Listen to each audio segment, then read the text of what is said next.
Hi, good afternoon, everyone. And I guess good morning for folks that are on the West Coast. I'm Josh Jano. I'm the CEO of SMI Aware.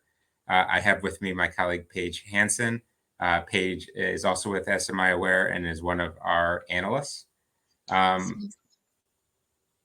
we're going to cover a topic that we've titled Evidence in the Open, Media and Open Source Intelligence for Investigators. Just a couple pieces of organization hygiene just for everyone. First, there's not a functionality in this presentation for you guys to go on camera and speak. There is a chat feature. So on the right, there you guys can use the chat feature. This is a great place to put questions. I even see some familiar names in there. That's great. Hello, everyone. Kentucky, the Windy City, Ohio, and Dallas representing so far. That's great. So obviously it's user-friendly. Arizona as well. So listen, as we go through this, this presentation is really for you guys. And so questions can be put in there. Paige and I will try to integrate that into our presentation if they come in during the presentation. And we'll make sure that at the end we have some time for Q&A. So if we don't integrate the answers to your questions as we go on, I'll try to do my best to do it. We can definitely collect all those at the end and try to have a conversation through the chat feature. Sorry, the Q&A feature thing. Thank you for the helpful correction. Just by way of background, let me just briefly tell you guys what SMI Aware is. So SMI Aware, we do social media research predominantly for legal teams. So most of our clients are law firms. But what we do, I think, is adjacent to the space that a lot of you guys are in. I'm the CEO of SMI Aware. I've been running our organization for about a year. And I came to this organization by way of being a practicing attorney for several years, as well as running a large organization. Really, my background and how I came here is I saw a lot of times how much information constrains good business decision making. And I really saw the opportunity with SMI Aware to be a solution for all of that. Paige, do you want to take a second to introduce yourself? Sure. So my name is Paige Hansen. I have been with SMI for coming on 30 years this year. I started as an intelligence analyst, where the report that we produce is what I primarily worked on. I'm an expert in OSINT research, or I like to call myself one. I have a master's in criminal justice, and I also now work on the sales side of things at SMI. So any questions related to anything with our reports, I'm happy to answer. Yeah, and at SMI, we really have a vision to be the most effective and efficient provider of social media intelligence solutions for our clients. And for us, that really is around tailoring our process to the type of information that our clients need in a repeated way. So just briefly, what we'll cover today, you can see on the agenda. So we're going to try to just start up with the working definition of what open source intelligence is.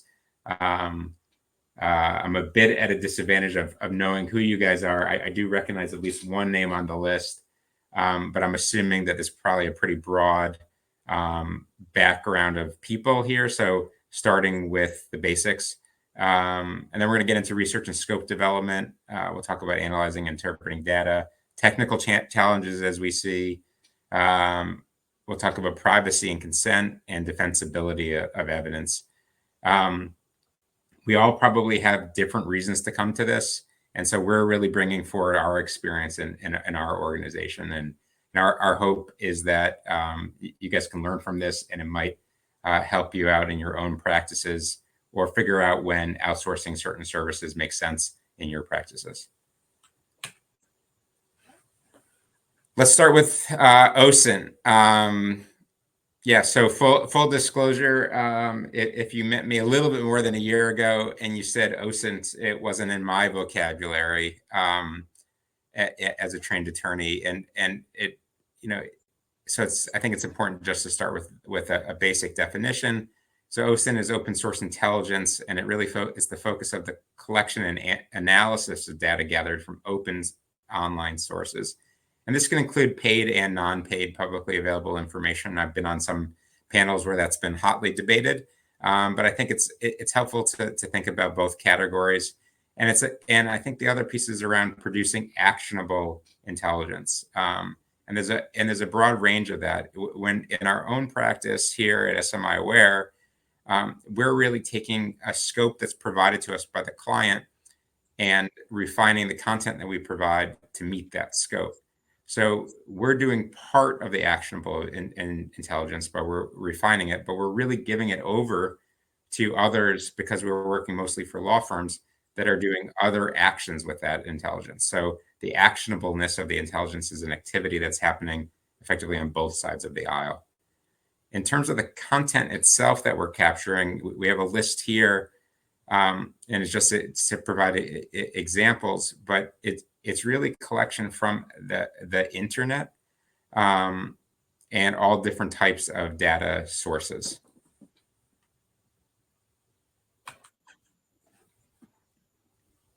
The web itself, can really be broken down into three core categories. Again, this is just definition setting for orientation: surface web, deep web, and dark web. Surface web is what most people are familiar with. These are just examples of what sits on the surface web. The deep web usually requires you to have to get through a paywall or to provide a username and password, and usually gets into more closed data sets. We put Facebook and Twitter kind of in the middle, and it's a good example because where we focus mostly on social media, that kind of gets in a gray zone of whether it's defined as surface or deep web based on the access parameters. And then the dark web is an area that actually we do not focus on and we exclude from our searches. Probably some of you guys really focus on this. And that basically includes information where the goal is to maintain the anonymity of the information. And because we produce reports that tie usernames back to individuals, the dark web just isn't too relevant for the parameters that we participate in.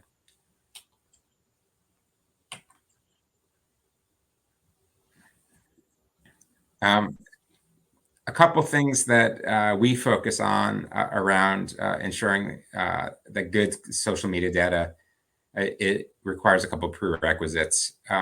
Firstly, and what we talk a lot about in our client interactions, is timely collection of relevant information.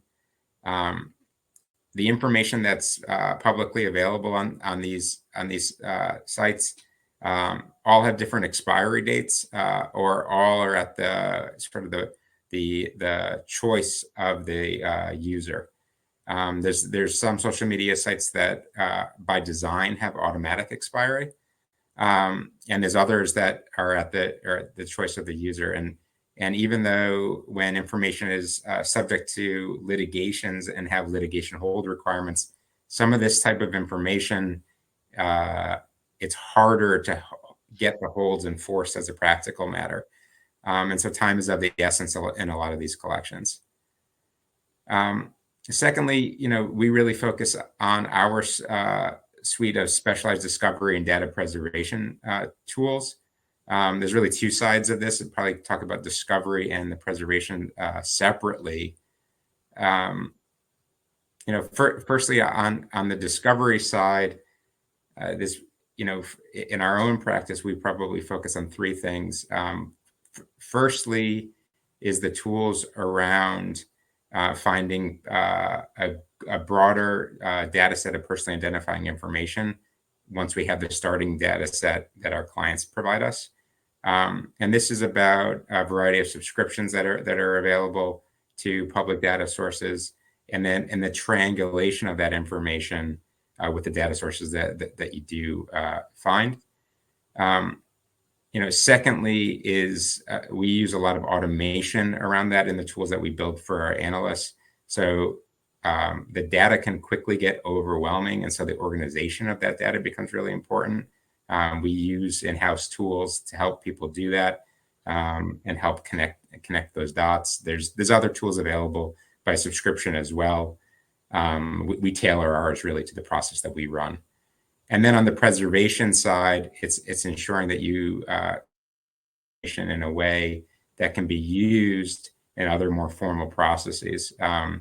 For us, it's really the evidentiary procedures and litigations. There could be other processes as well. On the investigation skills, that's hugely important. We spend a lot of time in training for our analysts. It's really a mix of human knowledge and the mechanics that get put into the automation of the technology. And finally, it's really around the operational policies to protect your organization and yourself from non-compliance. And this is usually a thing that our clients, as sophisticated as they are, often as law firms, often overlook. And so in many organizations, between publishing a social media use policy and practicing a social media use policy. And oftentimes when you're doing this type of collection, you realize, when you're doing this type of collection, you're realizing that other laws and restrictions come into play. And we'll talk about those in the coming slides. Paige, anything that you wanted to comment on this slide? I think you covered that slide, Josh. Okay, thanks.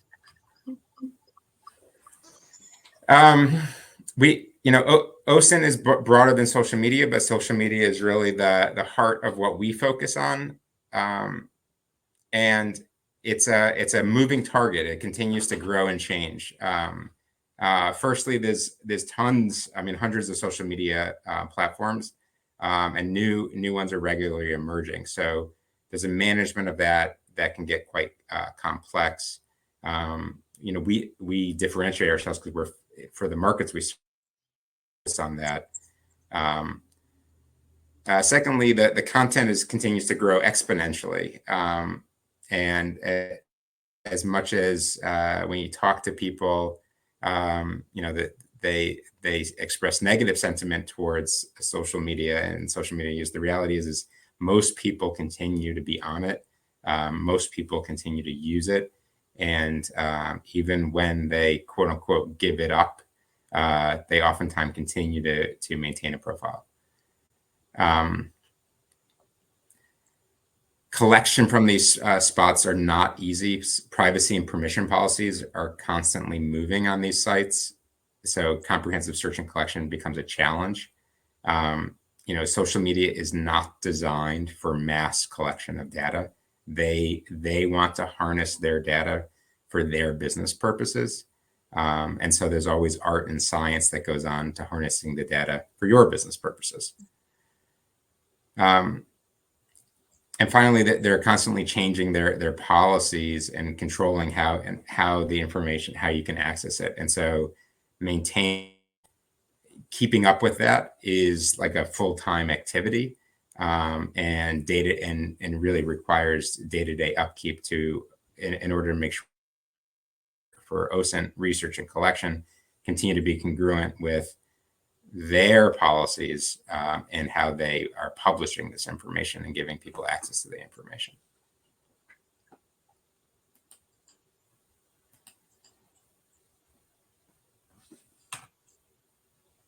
All right. Trying to keep this a little bit interactive, if we can. I know you guys are out there, and I appreciate you guys all saying hi at the chat at the beginning, but zero audience feedback is, you wonder if this thing is on. So we're going to find out. So I have a question for you guys. If you can go to, it should just show up now. Just a quick question. Can you guys take a second and select all social media platforms for which you have an account.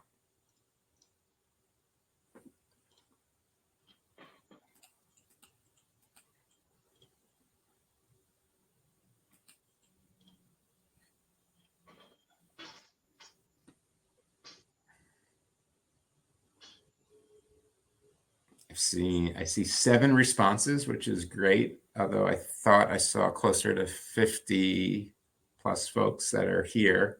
Oh, just jumped. They're filtering now, Josh. I see 46. There you go. All right. So, do we have is this poll published for everyone? Can someone in the chats, can people in the chat, just someone acknowledge whether or not they can see the results of the poll? Oh, here we go. Voila. Okay, so you can see interesting distribution over accounts that folks have. I probably didn't ask it in a perfect way to give people a chance to not respond. But what you see here is that the vast majority of people use social media and use it against multiple platforms. One other question for you guys, and if we can go to the next poll, is just, this is more of an open question, but I'd love to hear from your perspectives. While these social media sites are definitely the head of social media, what are you guys thinking about when you think about all the social media that sits in the tail, the very long tail? So are there other social media platforms that come to mind outside of these? And can you take a second and list them in the next poll?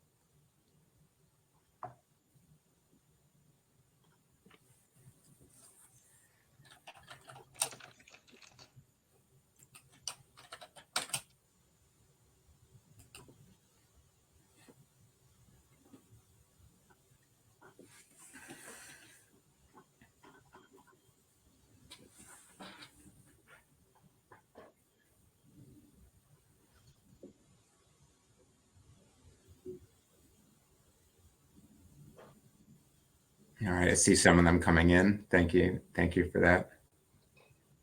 See some Snapchat, some Viscos.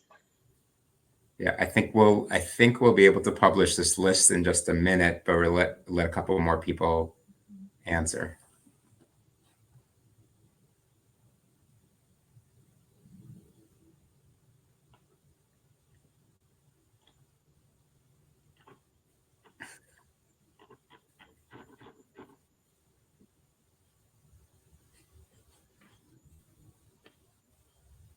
All right. Are we able to share the answers?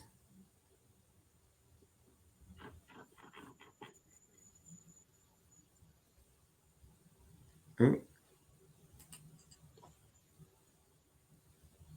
Are we able to share the answers to that poll? I'll share them in one moment. Just give me one second. Yeah, thank you. And so as we're pulling it together, you know, we saw, so I think you guys can scroll through this, or at least I can do it for you, but you see things like Venmo, Visco, Discord, Snapchat, Truth, which I assume means Truth Social, Discord again, Reddit, Snapchat, Tumblr, Snapchat, Discord, Reddit. Let's see, is there any others? Telegram, Rumble, WhatsApp. So this is a good list.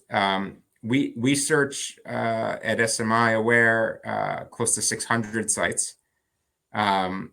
So just, you know, beyond the ones that you all have listed, just to give you a flavor from that, these are locations that we found content from last month that we've included in our reports. And when you think about social media, I actually was thinking about, I have a Peloton at home and was riding on it this morning, and I gave someone a high five. And that is a social media communication. Now, I don't know how that would be relevant to anyone else.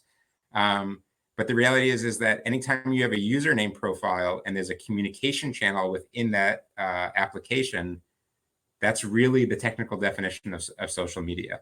And so when we do our searches, the reason why we're searching over a large area of sites is not because we believe that all those sites have publicly available information. The reality is that the vast majority of the sites that sit in the tail, you can only get the username profile.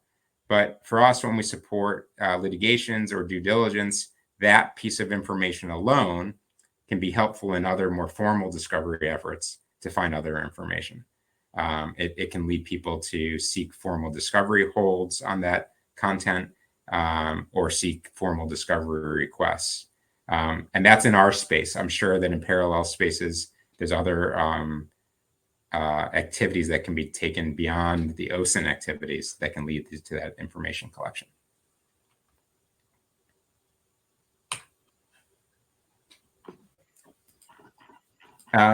Let's talk about scoping your search.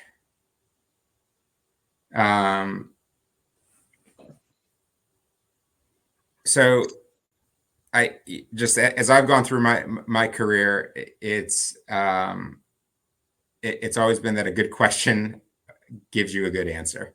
And scoping searches is something we spend a lot of time on with our clients.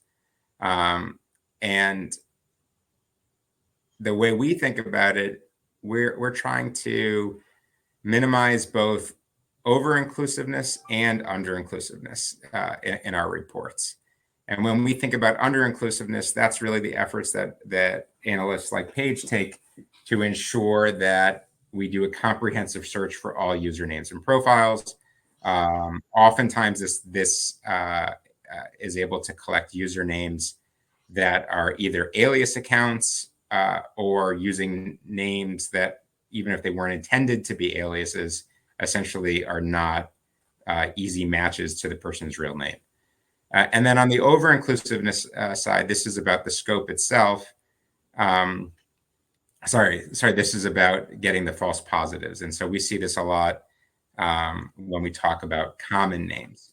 And so this is really important for us, why we search for an expansive amount of personal identifying information, because this is a way for us to sort out false positives and really focus on the information that our clients need to help them make good decision making. And then scoping itself has the same challenge. So once you get to a good roster of usernames and the content within that, curating that content based on relevancy has to do with the scope itself. And so this is really about establishing good parameters, which can include date range, case type, and keywords of interest. Keywords is really where we spend the most amount of time. And then also implementing a scalable and repeatable process. Our work oftentimes includes class action work, and where you want to be doing the same search against a list of individuals. And so this is where, while many of our clients do this on their own, we always offer up our analyst support. And that interaction between a trained analyst and the individual can usually suss out what the key information that people are looking for. And our analysts can ask good questions and get the kind of answers that usually start with, "Oh yeah, I didn't think about that." And then they provide something that's super helpful. Paige, anything that you wanted to share? Yes, just to reiterate that, I think it's very important to have a good scope. That way, when you have a large profile with people have been posting on since 2011, it allows us to narrow down exactly what it is that you want us to look for, our client wants us to look for. It's almost like finding a needle in a haystack. You know, there's thousands of photos of them on vacation, and there's that one good photo that you're looking for. And having a good scope allows us to find that one photo. And like Josh was saying, having a team that does this every single day, 5 times a day, it does give them this expertise of searching for these specific photos and also training themselves on searching for these specific instances of the scopes. Thanks, Paige.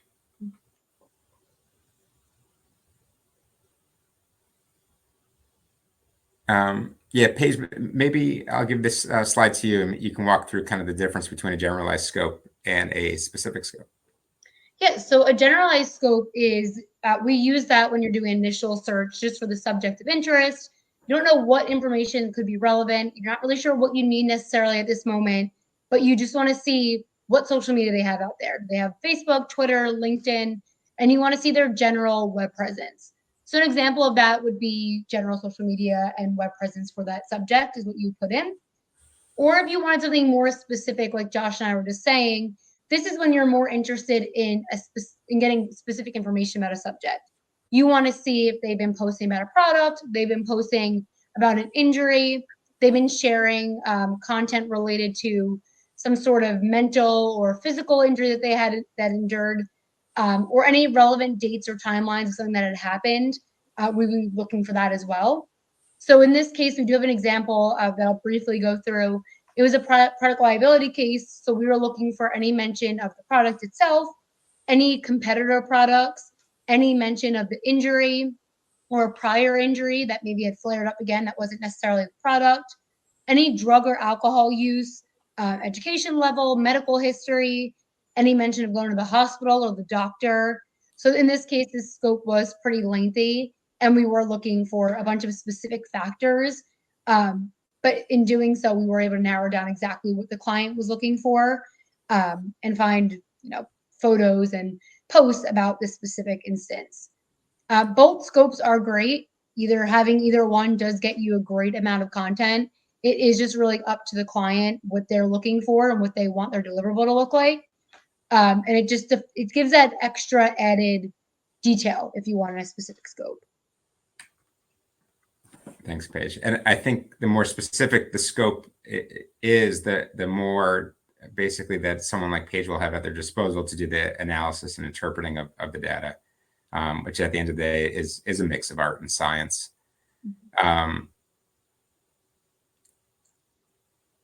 So at SMI Aware, we spend a lot of time on training, continual training for all of our analysts to make sure that they understand how to do the search for these types of information. That the repeated process that we do, where we focus on really a narrow type of activity that can be repeated, allows them to be good at considering the sentiment behind information. Language is really just one of the ways. Emojis, slang, and cultural references also become easier to understand when you run a repeated process. There's things that we do and that we don't do, but can be done in other places in terms of the evaluation of images or videos. We really focus on the relevancy as it relates to the scope. There's technical things that are out there that can help you evaluate whether it's real, AI generated, or fake. Those obviously are, there's sort of a race there of quality in terms of the creating fakes and the race of identifying fakes. You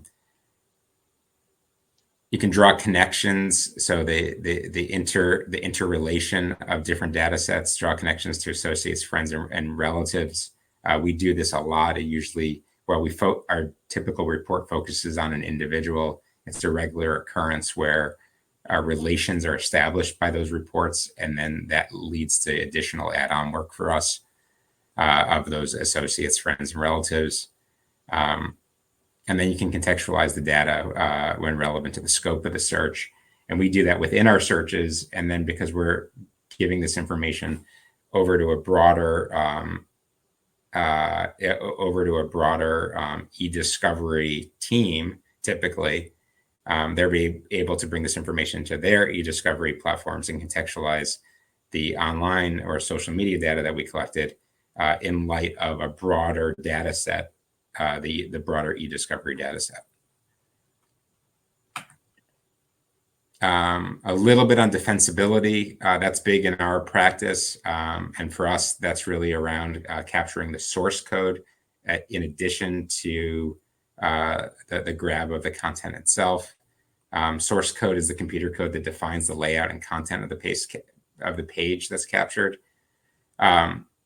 And then when folks want to use it as evidence in a case, most typically it's the data that we captured plus the source code plus an affidavit from us affirming our collection method that's sufficient to be able to use it as evidence, assuming it meets other evidentiary parameters.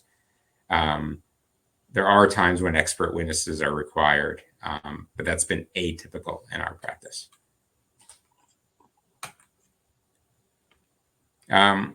This kind of comes a little bit back to where we started, but there's some limitations to what we collect. Obviously, when it's deleted, or maybe it's not obvious, but so it's worth underscoring, when it's deleted, it cannot be captured or retrieved.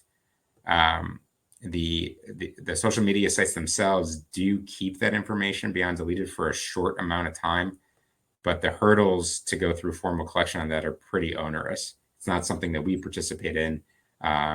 And we regularly are being told anecdotally that that's near impossible. Privacy settings are a big thing to highlight here. We collect information that has not been set private by the user.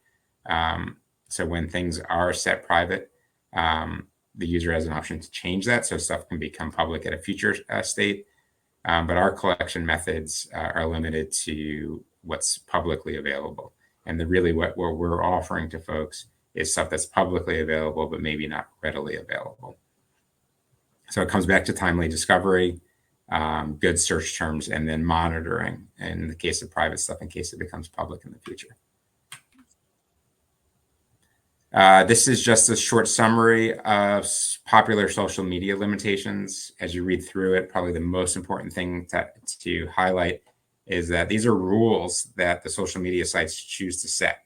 So they're always subject to resetting them as they wish. They're being set for the commercial purposes of these social media sites.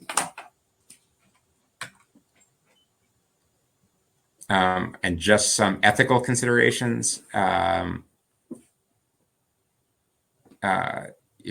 our practice, there's probably two that are worth highlighting.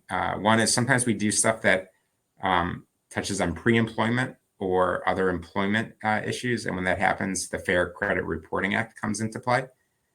And secondly, when we collect this data, even though it's publicly available, data that's personally identifying information about an individual can be subject to privacy rights and privacy obligations on companies that collect it.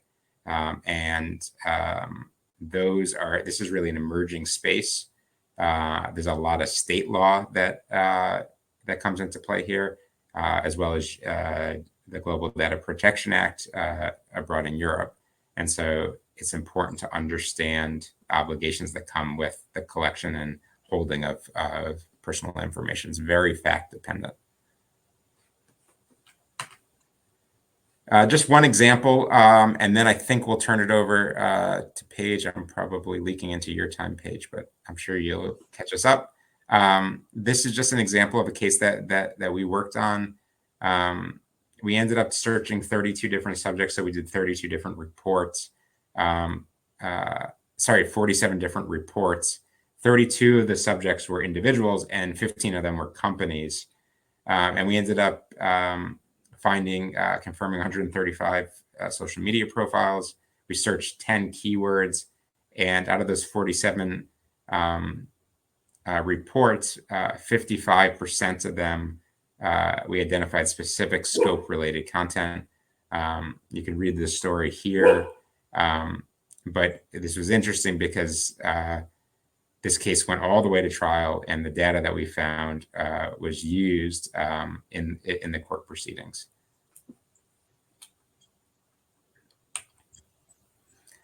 All right.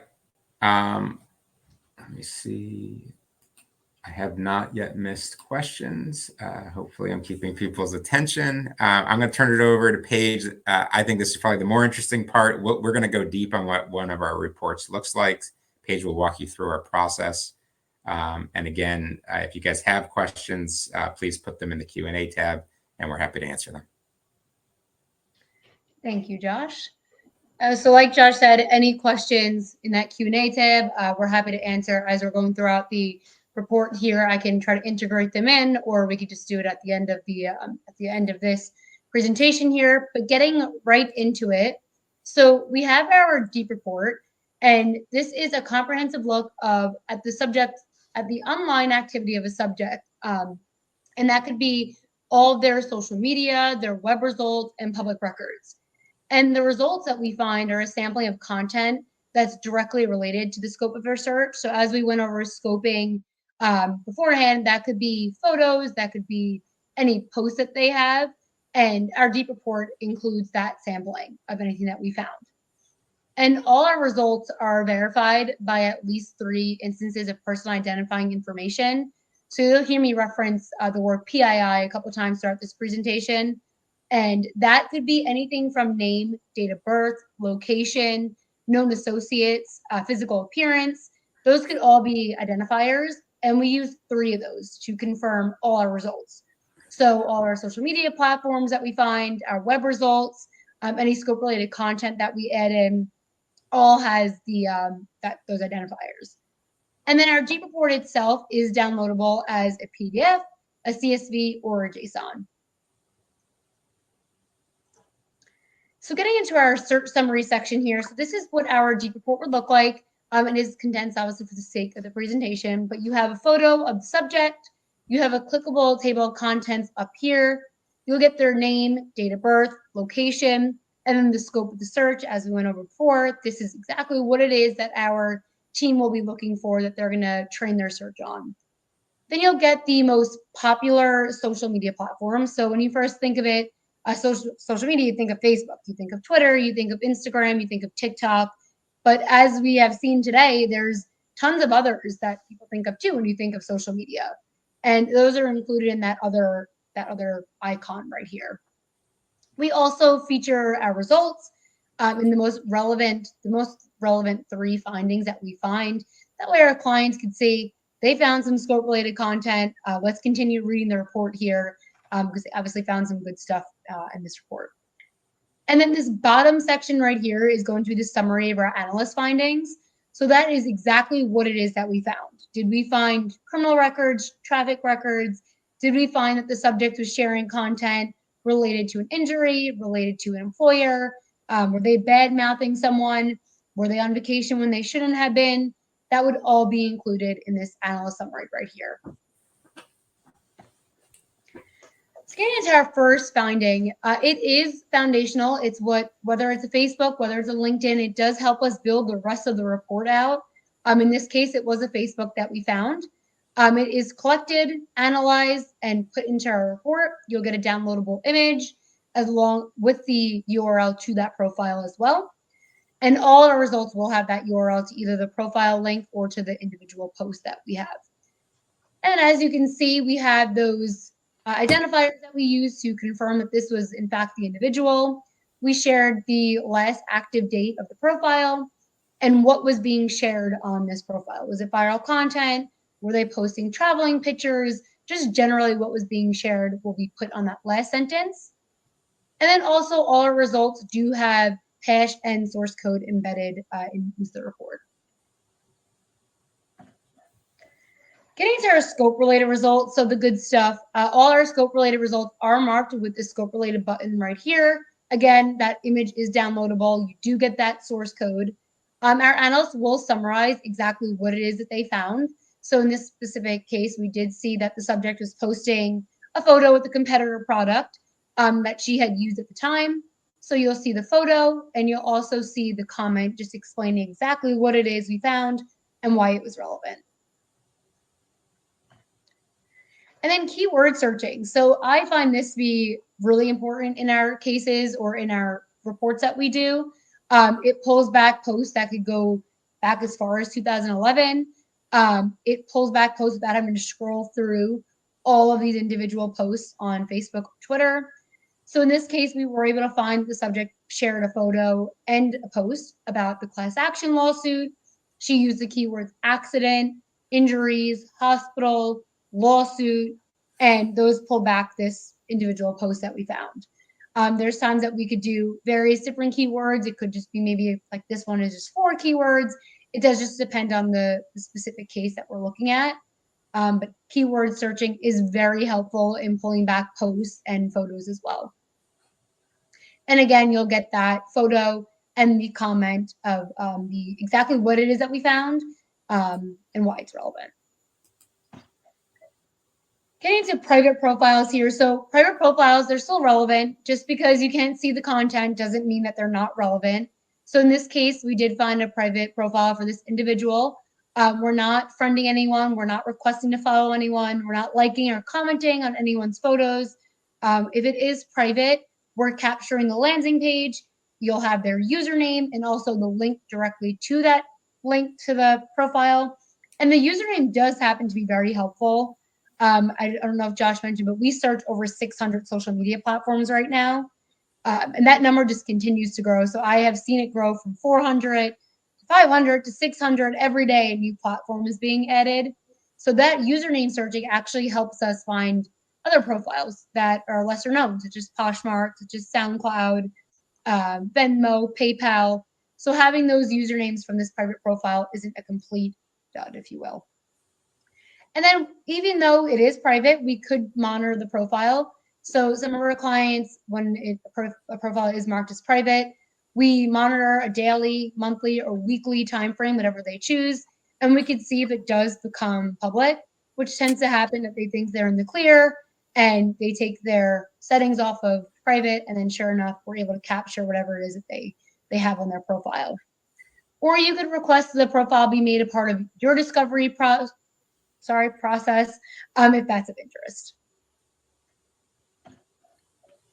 LinkedIn profiles, so they are sensitive. I'm sure most of you know that are on the call here today that when you click on someone's LinkedIn profile, there is a chance that you could be exposing yourself or your firm, whatever you're looking on.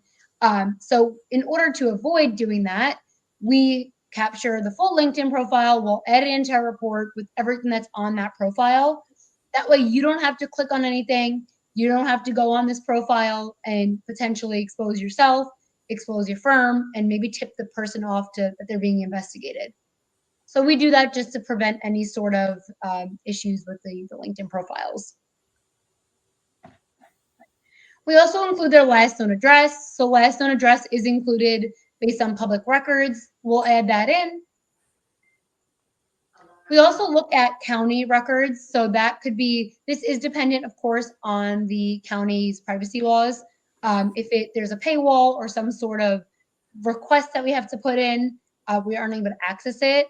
But we do put in anything that is public. As you can see on the bottom right here, this county traffic record is a Pennsylvania traffic record. We were able to locate that. We added that in.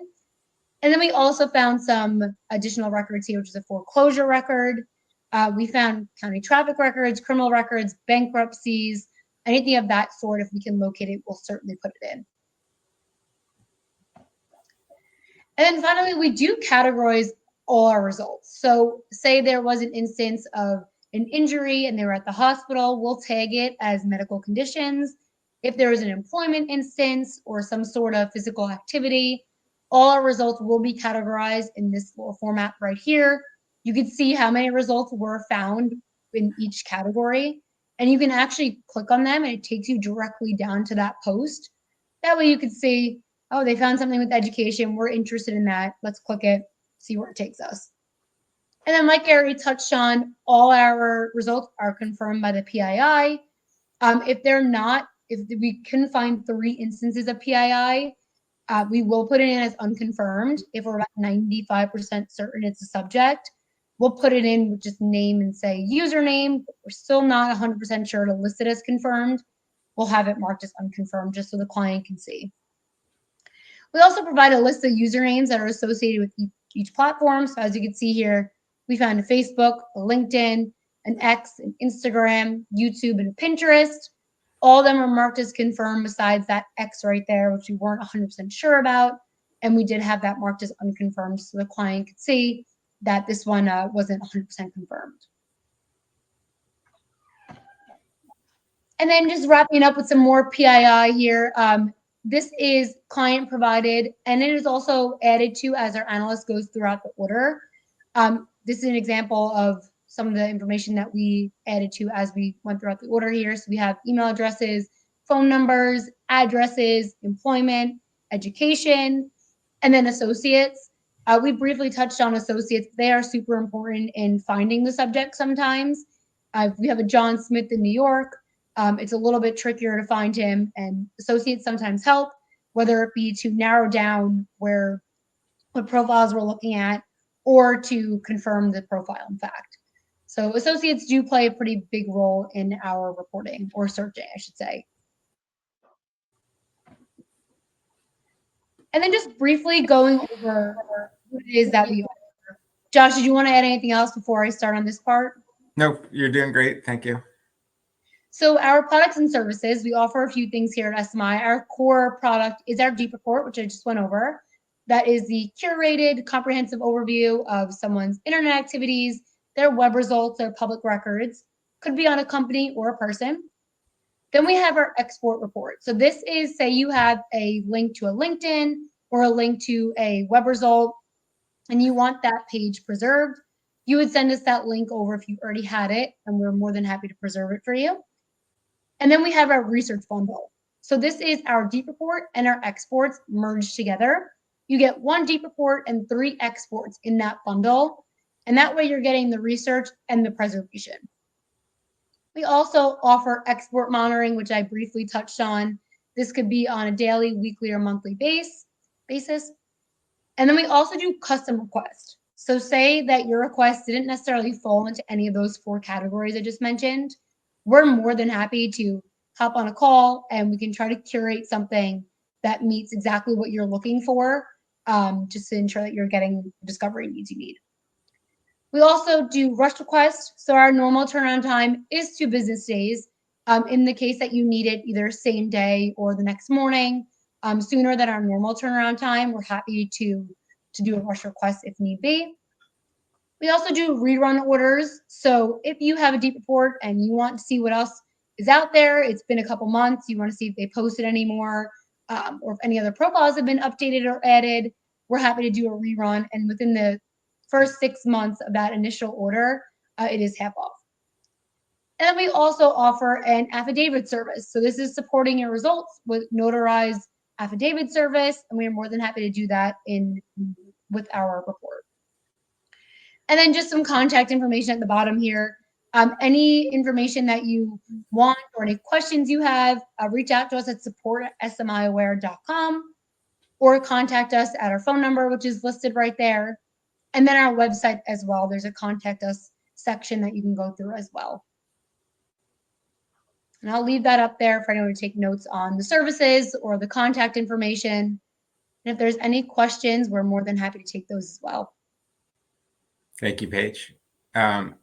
So please, if you guys have questions, please do use the Q&A tab on the right and send them over to us. We have a few minutes for questions here. As I'm giving you guys a second to jot down your questions for us, I also wanted to highlight the handout tab all the way to the right. We have some basic information on our company and ways to follow up with us if we can be of service to you. I do have one question here. Are there ever any instances? Oh, thank you. Look at that.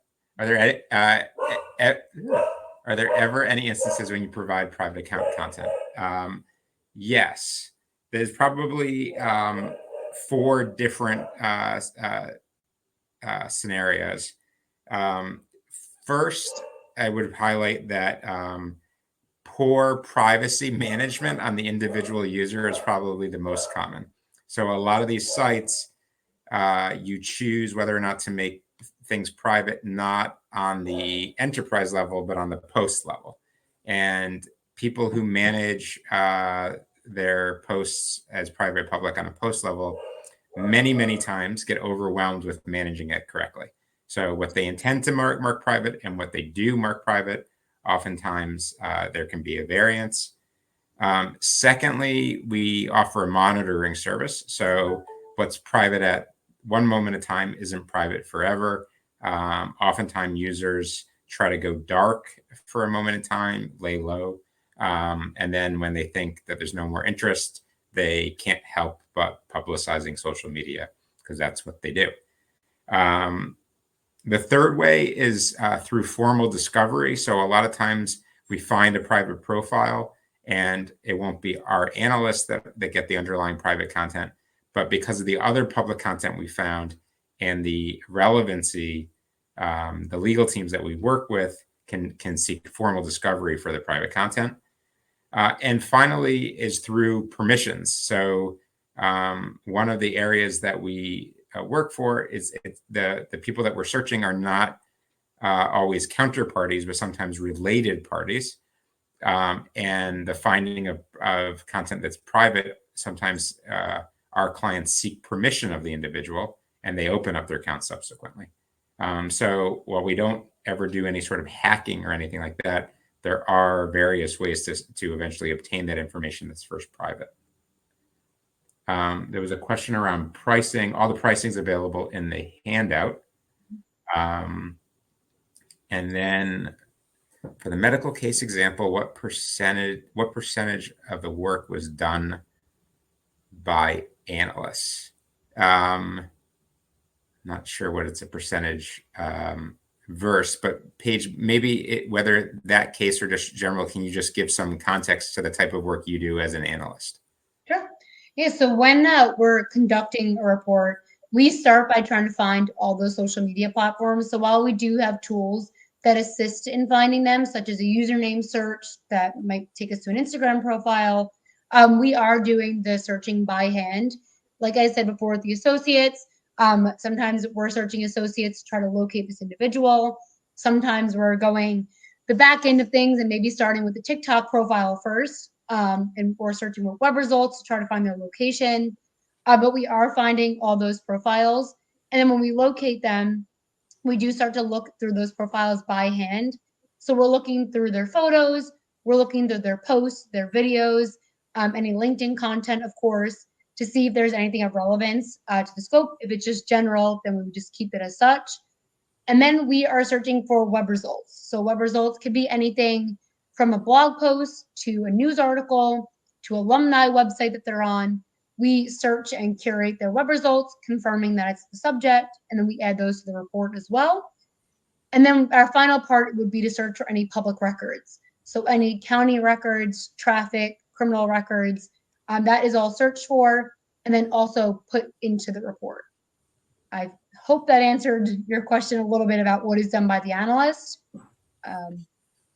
Yeah, I mean, the majority of time that we spend, that our analysts, the majority of time that we spend doing development work, IT development work, is to support the automation of administrative activities that our analysts do, not the substantive activities, so that we're sort of maxing out the brain power and the analyst's knowledge in their activities and really minimizing the non-productive or less productive touch time that's associated with the collection and maintenance of volumes of data and going through things. Does our work cover Canadian data?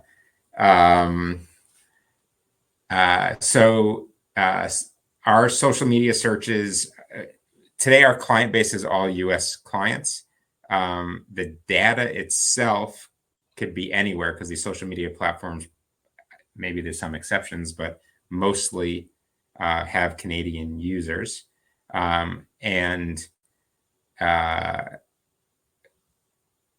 When going back to sort of the privacy concerns, there are a different set of rules that actually each province in Canada has in terms of the management of that data when it is Canadian data. All right, one more. Are your social media links in your report linked to live pages or are they saved versions? Yeah, so when every link in our report, we've captured a copy of what we published in our report, and that copy is available on our server. The way we do provide a live link as well to the place that we found, and we put a big warning on that link that notifies the user that if they click on that link, that they're going to the live location. So we do both, but we really try to focus the folks to the saved version so that the reader of our report, can consume all of that information without ever going online to any of the social media sites that we capture from.